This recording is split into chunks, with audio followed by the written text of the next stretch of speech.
Obrigado, Sra. Presidente, Srs. Membros do Governo, Senhoras e Srs. Deputados. O objetivo do debate e da profundidade do debate na especialidade é a troca de argumentos e a definição final das medidas. A todos se exige uma participação aberta e disponível para o debate e para a aproximação de posições. Foi esse e é esse o espírito com que nos colocamos neste debate. E é com base nesse espírito que a maioria hoje apresenta várias propostas de alteração ao Orçamento de Estado. Ao longo do debate ficou claro que este orçamento não tem folgas e vai ter que ser executado com grande rigor e com grande exigência. As propostas, para serem viabilizadas, sempre o dissemos, não devem colocar em causa que o ajustamento financeiro deve ser promovido com justiça e equidade social e deve cumprir uma repartição do esforço global feita 2/3 pelo lado da despesa e 1/3 pelo lado da receita.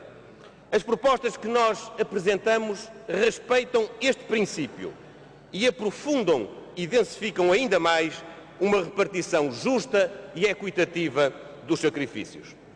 Foi por isso que, Sra. Presidente, Srs. Deputados, apresentámos várias propostas.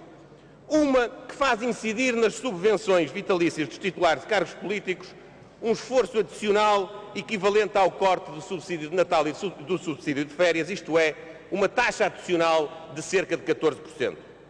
Outra, uma norma que não permite acumular o recebimento destas subvenções com vencimentos privados superiores a cerca de 1.200 euros.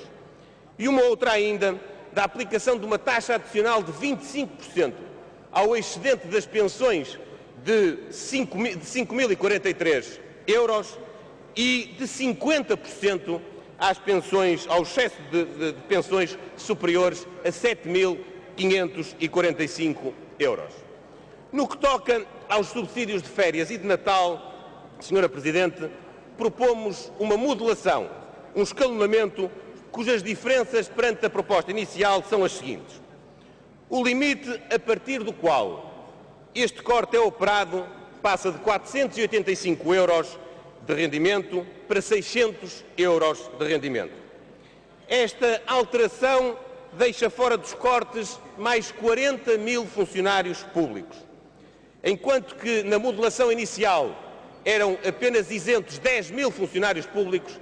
A partir da aprovação desta medida, passam a ser atingidos com esta isenção 50 mil funcionários públicos.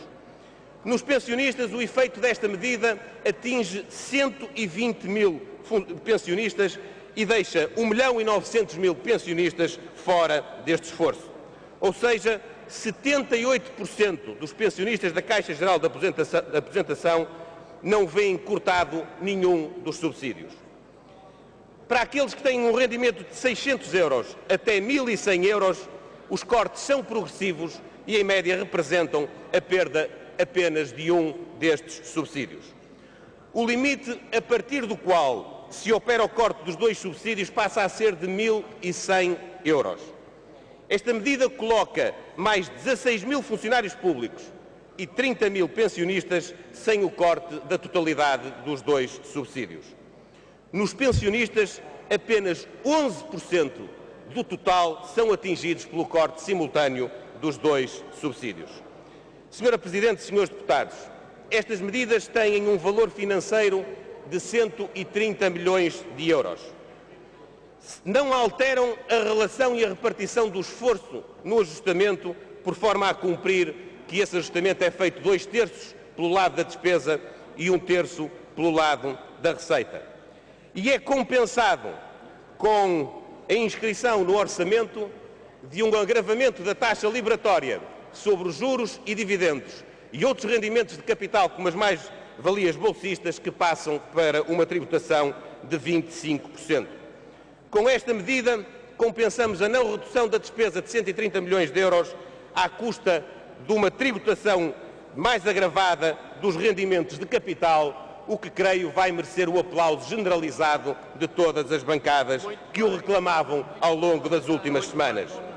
Por fim, propomos ainda a abertura de uma nova linha de crédito junto do Banco Europeu de Investimentos para poder acudir às necessidades de financiamento das nossas pequenas e médias empresas.